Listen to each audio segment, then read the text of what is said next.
كيلا سفر ما حالتين بيع الزبيب زبيبا ما غرغرو بالكرم أي كرم إلى تقابل يوم سفر ما حالتين. وبي حدثنا أبو النعمان حدثنا حماد بن زيد عن أيوب عن نافع عن عمر رضي الله عنه أن النبي صلى الله عليه وسلم عن المزابنة قال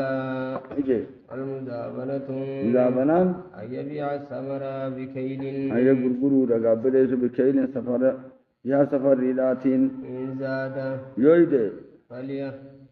فلي نافي وإن نقص أيوني في رتمه علي نرتادا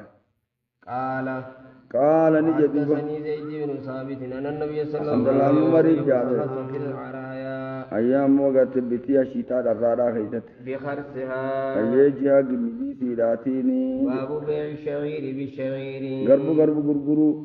وبي حدثنا عبد الله بن يوسف أخبرنا مالك عن ابن شهاب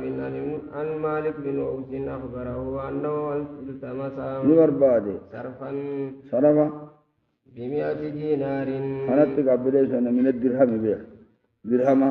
أي ب100 دينار الدرهم خنا فودتي ب100 دينار عشرة فاجين فدعني طلعت بن عبيد الله نعم قبل زونو فتراودنا أيها كنا فتراودنا ولتدبني حتى اصطرف مني أيها كنا قبل زونو أيه حتى اصطرف مني أنا من الرأس صرفتوتي فأخذ الذهب أكا قبلنا الرأس صرفتوه فأخذ الذهب فأخذني فرأتي الذهب يقلبها فالغرقل شوالتين سيدنا الكسا خيزة غرقل إيقنا عنيجي حتى يأتي خازني اصبر أبس تاياتي أمر خازني تجاجر كيا من الغابة بيبي غابة جان الراجي وعمر أيام عمر حال عمر يسمع ذلك سنتقون فقال نجدوا والله لا تفارق مالك قبل شنو فقال مالكم قبل مالك بن أوس نجي والله لا تفارقوا أي لا تفارقوا قبل شنو سفر ريتي يدرحاك حتى تأخذ منهم أما يسرى خدتتين قال رسول الله صلى الله عليه وسلم الذهب بالذهب ربا إلا وهان والبر بالبر ربا إلا وها والشعير بالشعير ربا إلا وها والتمر بالتمر ربا إلا وها باب بيع الذهب بالذهب باب حكم قبل بيع الذهب بالذهب يغنى وبي حدثنا صدقة بن أخبرنا إسماعيل بن علية قال حدثني يحيى بن أبي إسحاق حدثنا عبد الرحمن بن أبي بكرة قال أبو بكرة رضي الله عنه قال رسول الله صلى الله عليه وسلم لا تبيع الذهب بالذهب إلا سواء بسواء والفضة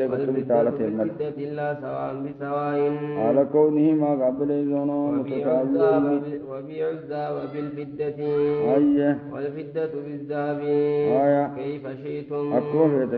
باب بيع الفضة بالفضة باب الحديث الدالة على جواز بيع الفضة بالفضة فضة كسات وبي حدثنا عبيد الله بن سعد حدثنا عمي حدثنا ابن أخي الزهري كونيغا ko dumate ko to hare mataw kun ma bakaye yo abattode to banganati kana rabreda ye abattode mati mi diye dilo jare an dilo jon abattode abba khanman fedaye ya nanan muslim ma kana rabreda yo mati mi aya وبي حدثنا عبيد الله بن سعد حدثنا عمي حدثنا ابن أخي الزهري عن عمه قال حدثني سالم بن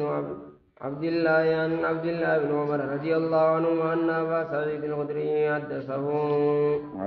مثل ذلك وقات حديثا عن رسول الله صلى الله عليه وسلم فلقيه عبد الله بن عمر فقال يا أبا سعيد ما هذا الذي تحدث عن رسول الله صلى الله عليه وسلم قال أبو سعيد بشأن الصرف سمعت رسول الله صلى الله عليه وسلم على الصرف أنا إجان راوديسي كنوا بر رسول ربي تنين دقي الذهب بالذهب مثلا بمثل يبيع الذهب بالذهب بالورق مثلا بمثل وبه حدثنا عبد الله بن يوسف أخبرنا مالك عن نافع عن أبي سعيد الخدري رضي الله عنه أن رسول الله صلى الله عليه وسلم لا تبيعوا الذهب بالذهب إلا مثلا بمثل بالمثل ولا تشفوا أي بعد ولتعجزنا على بعد سيلا ولا قريبا تبيعوا الورق بالورق إلا مثلا بمثل ولا تشفوا بعد على بعد توكيد ولا ربي تبيعوا منها غائبا تاسجد تتبعون تاسجين رتيجي آية باب بيع الدينار بالدينار غائبا مؤجلا أي مؤجلا قبل بناجتي تاسجد تحالي نساء أي قبت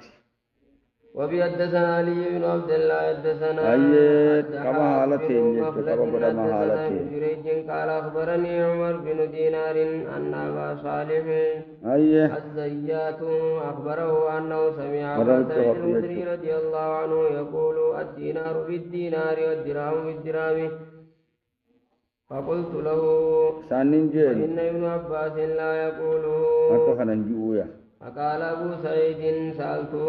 سنين قابل قلت سمعت من النبي صلى الله عليه وسلم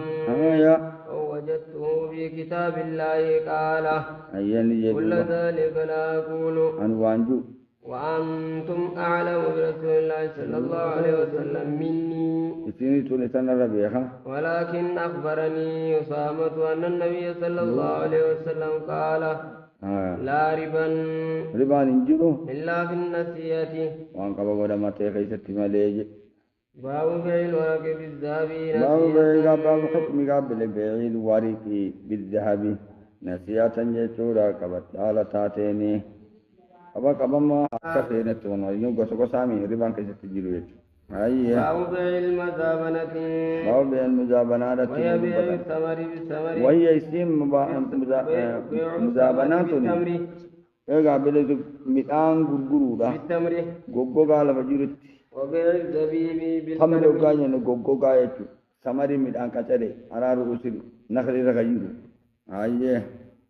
وبيع العرايا وبيع العرايا ايام قال انس ان النبي صلى الله عليه وسلم عن المزابنة والمحاقلة هايا وبيحدثنا يحيى بن بكير حدثنا الليث عن عقيل عن ابن شهاب اخبرني سالم بن عبد الله عن عبد الله بن عمر رضي الله عنهما رسول الله صلى الله عليه وسلم قال لا تبيعوا الثمر حتى يبدو صلاحه ولا تبيعوا الثمر بالتمر قال سالم واخبرني عبد الله عن ثابت عن رسول الله صلى الله عليه وسلم بعد ذلك في بيع العرايا بالرطب قبل الجيد أو بالتمر ولم يرخص في غيره وبيحدثنا عبد الله بن يوسف أخبرنا مالك عن نافع عن عبد الله بن عمر رضي الله عنهما أن رسول الله صلى الله عليه وسلم عن المزابنة والمزابنة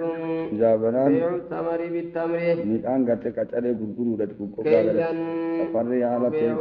بالزبيب كيلا وبيحدثنا عبد الله بن يوسف أخبرنا مالك عن داود بن حسين عن أبي سفيان مولى بن أبي أحمد عن أبي سعيد الخدري رضي الله عنه أن رسول الله صلى الله عليه وسلم عن المزابنة والمزابنة اشتراء الثمر بالتمر على رؤوس النخل وبيحدثنا مسدد حدثنا أبو معاوية guguba khana fada je namni ina muga minan man alaka garfe gida ala khana malen kabumi guguba khana na yijiri je video na yijiri je ati mana guguba kabte inni ala jida sama malen gaw sanga jida guguba to yo sarra dif te bane jala Joseph ha jala sadi Joseph de bumman jida to man kabdu ha darra dami mana kadarra kuti jani kuti miskina itu maja وبه حدثنا مسدد حدثنا أبو معاوية عن الشيباني عن كلمة عن ابن عباس أيه بمخروش أجمع دما سيداتي أيه